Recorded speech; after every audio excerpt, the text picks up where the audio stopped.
নমস্কার বন্ধুরা, মনীষা রান্নাঘরে সবাইকে স্বাগত।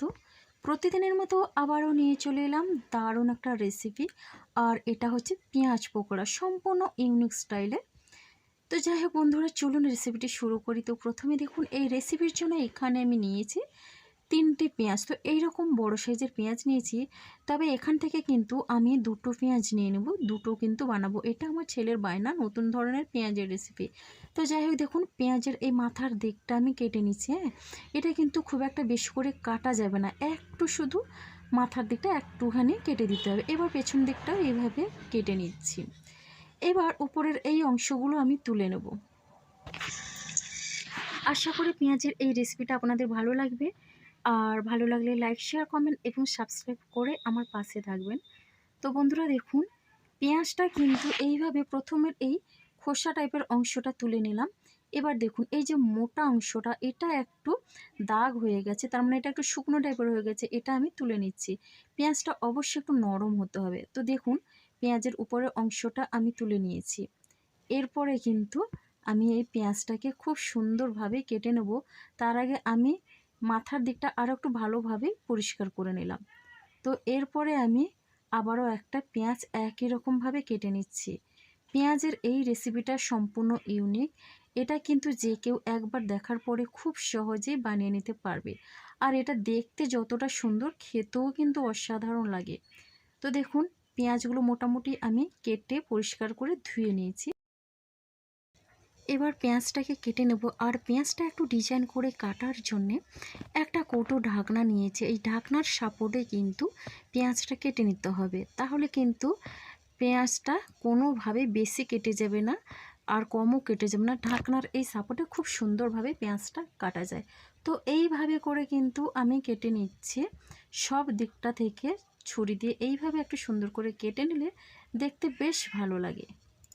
তো দেখুন বন্ধুরা, এইভাবে কিন্তু দুটো পেঁয়াজি আমি খুব সহজে কেটে নেব। এটা কিন্তু তৈরি করতে ভীষণই সহজ লাগে। খুব সহজে এটা যে কেউ কিন্তু তৈরি করে নিতে পারে।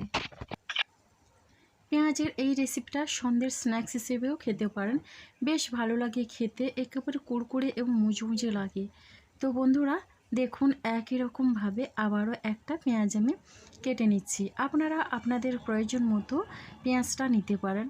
তো দেখুন বন্ধুরা, এই পেঁয়াজটাকেও একটু ভালোভাবে কেটে নিচ্ছি, তবে পেঁয়াজটা যেন একটু নরম হওয়া যায়। নরম পেঁয়াজ কিন্তু খুব ভালো হবে, কাটার সুবিধার্থে এইরকম নরম পেঁয়াজ নিতে হবে। নতুন বন্ধুরা এখনও যারা আমার চ্যানেলটিকে সাবস্ক্রাইব করেনি, প্লিজ সাবস্ক্রাইব করে পাশে থাকা বেল আইকনটি প্রেস করে নোটিফিকেশন অল করে দেবেন, তাহলে কিন্তু সবার আগে আপনারা আমার নোটিফিকেশান পেয়ে যাবেন। তো বন্ধুরা দেখুন, এখন পেঁয়াজ দুটো কাটা হয়ে গেছে। এদিকে একটা বড় পাত্রে ঈষদুষ্ণ গরম জল নিয়েছি। এবার আমি ওই গরম জলের মধ্যে দুটো পেঁয়াজ রেখে দিলাম। এতে করে কিন্তু পেঁয়াজের পাপড়িগুলো অনেকটা নরম হয়ে যাবে, আর এই রেসিপিটি বানাতে কিন্তু খুবই সহজ মনে হবে। তো পেঁয়াজগুলোকে এখন আমি মিনিমাম 5 থেকে 7 মিনিটের মতো ঈষদুষ্ণ গরম জল ভিজিয়ে রাখবো। তো দেখুন, ঢাকনা দিয়ে আমি সাইড করে রেখে দিলাম। এদিকে একটা বাটি নিয়েছি, তো বাটিতে আমি দিয়ে দিচ্ছি একটা ডিম ভেঙে। তো ডিমের পরিমাণটা কিন্তু একটা দিলাম, যেহেতু আমার দুটো পেঁয়াজ আছে। আপনারা যেমন পেঁয়াজ নেবে সেই বুঝে ডিমের পরিমাণটা বাড়িয়ে দেবেন। তো বন্ধুরা দেখুন, ডিমটা আমি এইভাবে ফেটে নিচ্ছি, তবে কিন্তু এখানে কোনো রকমে আমি কোনো মশলা, গোলমরিচ বা লবণ দিলাম না। এদিকে একটা প্লেট নিয়েছি, তো প্লেটের মধ্যে আমি দিয়ে দিচ্ছি এখানে 3 থেকে 4 চামচের মতো কর্নফ্লাওয়ার। তো কর্নফ্লাওয়ারটাকে এইভাবে ছড়িয়ে আমি দিলাম। তো দেখুন, এরপরে আমি পেঁয়াজ দুটো তুলে নিচ্ছি। তো এইভাবে পেঁয়াজগুলোকে আমি জল ঝরিয়ে তুলে নিচ্ছি, তবে পেঁয়াজের মধ্যে যেন কোনো রকমের জল না থাকে, সেদিকে খেয়ালটা রাখতে হবে। দেখুন বন্ধুরা, পেঁয়াজটা তুলে নিয়ে আমি কর্নফ্লাওয়ারের মধ্যে দিয়ে দিলাম। এবার কর্নফ্লাওয়ার দিয়ে পেঁয়াজটাকে বেশ ভালোভাবে কোট করে নিতে হবে। কর্নফ্লাওয়ারটা কিন্তু পেঁয়াজের ভেতর অবধি দিতে হবে। এই রকমভাবে পেঁয়াজের পাপড়িগুলো এইভাবে টেনে আমি কর্নফ্লাওয়ারটা ভেতর দিকে দিয়ে দিচ্ছি। এখানে যদি কর্নফ্লাওয়ার না থাকে, তাহলে ময়দা বা আটা দিয়ে বা বেসন দিয়ে এটা কোট করে নিতে পারেন। দেখুন, এই রকম করে আমি তৈরি করে নিলাম। আর এখন আমি এটা একটু ঝেড়ে নিচ্ছি। তো দেখুন, এরপরে আমি তুলে একটা বাটিতে রেখে দিচ্ছি। একই রকমভাবে আবারও একটা পেঁয়াজ নিয়ে আমি কর্নফ্লাওয়ারটা কোট করে নিচ্ছি। তো বন্ধুরা দেখুন, পেঁয়াজের এই রেসিপিটা বানাতে হলে অবশ্যই এই কর্নফ্লাওয়ারটা ব্যবহার করবেন। কর্নফ্লাওয়ার দিয়ে কিন্তু খুব সুন্দর লাগে। তো বন্ধুরা দেখুন, এটাও কিন্তু আমি তৈরি করে নিলাম। আর এখন দেখুন এদিকে একটা মশলা করে নেব। তার জন্য একটা বড় বাটি নিয়েছি। বাটির মধ্যে এখানে আমি দিয়ে দিচ্ছি, দেখুন প্রথমে বেডগ্রাম।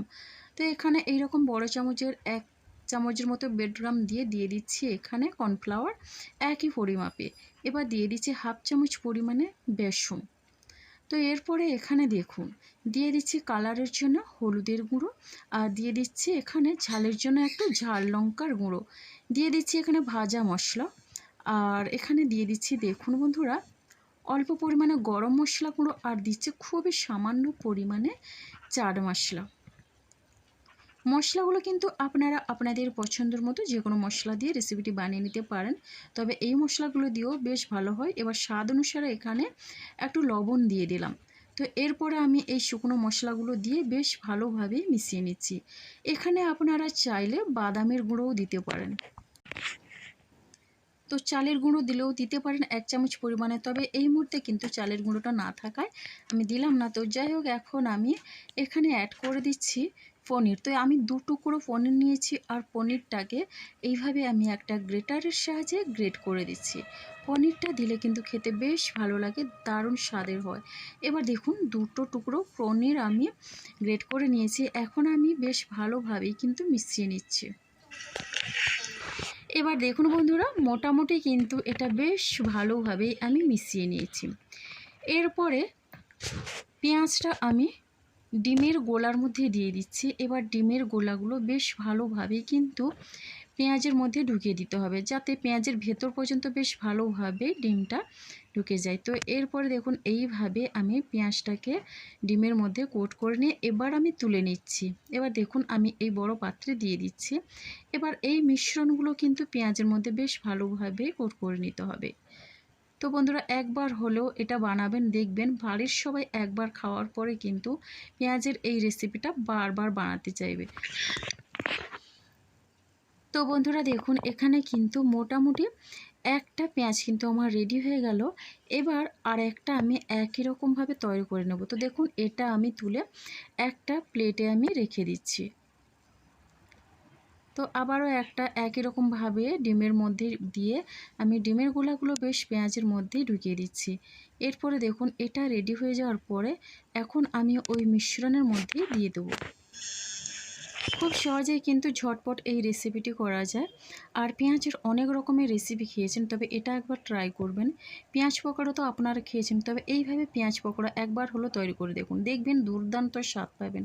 ভীষণই মজার একটা রেসিপি।